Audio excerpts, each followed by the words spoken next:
I thought fish swimming in the streets on a sunny day in Miami, Florida. Well, scientists are now saying that the coral reef, the Great Reef in Australia, is showing significant signs of making a comeback. It's coming back to life. Can't be. How can it be? Because we've been told all of these calamities are coming, and there's just nothing we can do about it except spend $90 trillion to fix it, with a lot of that money going into the pocket of Al Gore, who continues to make some of the most bizarre claims ever made. In 2006, you made the following comments as part of your publicity for the movie. You said, unless we took, quote, drastic measures, the world would reach a point of no return within 10 years, and you called it a true planetary emergency. We're 11 years later. No. Weren't you wrong?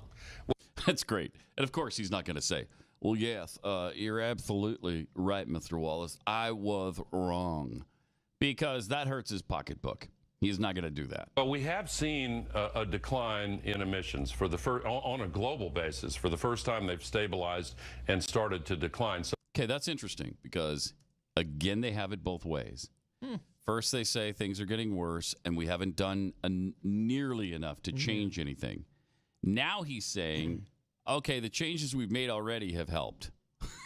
Which is it? some of the responses of the last 10 years have helped. No, they haven't. Unfortunately and regrettably, a lot of serious damage has been done. Greenland, for example, is losing 1 cubic kilometer of ice every single day. By the way, that's in complete dispute. Complete dispute.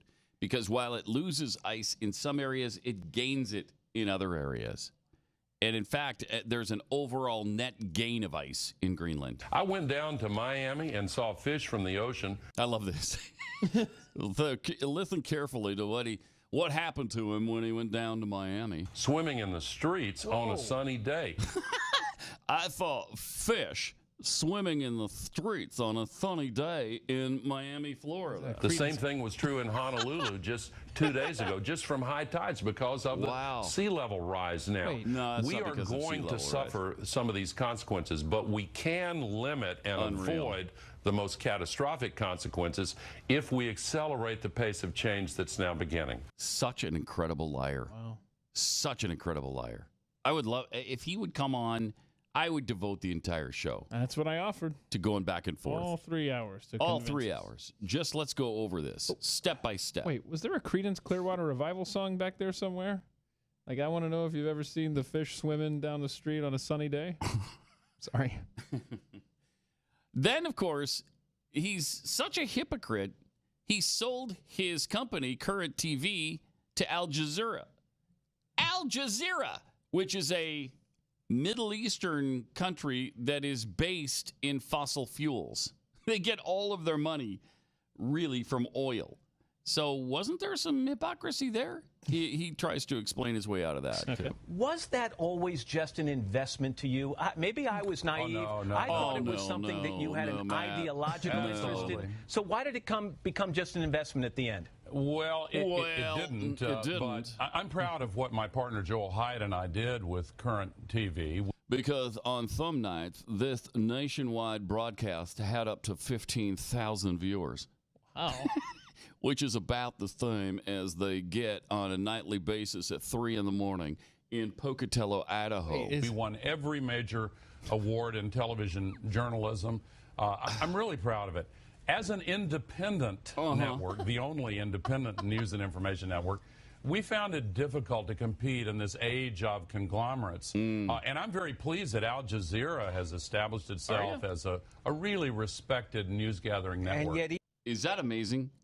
Al Jazeera has separated itself as a really respected television news network. No, they haven't. They didn't. They haven't. In fact, they're debunked now. They're out of business in America. even as you sold to Al Jazeera, you in the book blast other television news programs saying this: virtually every news and political commentary program on television is sponsored in part by oil, coal, and gas companies, not just during campaign seasons. This is actually a pretty good interview. Yeah. by Matt Lauer. I'd forgotten how he kind of held his feet to the fire a little bit. But all the time, year in and year out, with messages designed to soothe and reassure the audience that everything is fine, the global environment is not threatened. And the critics jumped. And they said, here's the guy who just sold current TV to Al Jazeera, which gets an undetermined amount of funding from the country of Qatar, which gets its money from oil reserves. Isn't there a contradiction in that? Yes. I certainly understand that criticism. I disagree with it. How can you disagree with it? Al Jazeera has obviously long since established itself as a really distinguished and effective news-gathering organization. And by the way, its climate coverage has been far more extensive and of high quality than any of the networks. But if they get funding from a country that bases its wealth on fossil fuels, and fossil fuels are the enemy you target in climate change, isn't there a bit of hypocrisy in that? Well, I get the criticism. I just disagree with it because this network has established itself. It's objective. It's won major awards in countries around. He's avoiding Lauer's point here. The point isn't whether they're respected. We all know they're not. And you can talk till you're blue in the face, Al, trying to make them out to be a respected news agency.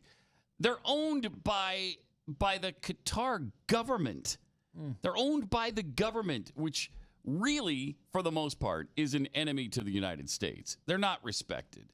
They're not independent. They get all their funding and all their money from the government of Qatar, which is an oil regime. But that's not even the point. The point is, hey, didn't you sell out to oil?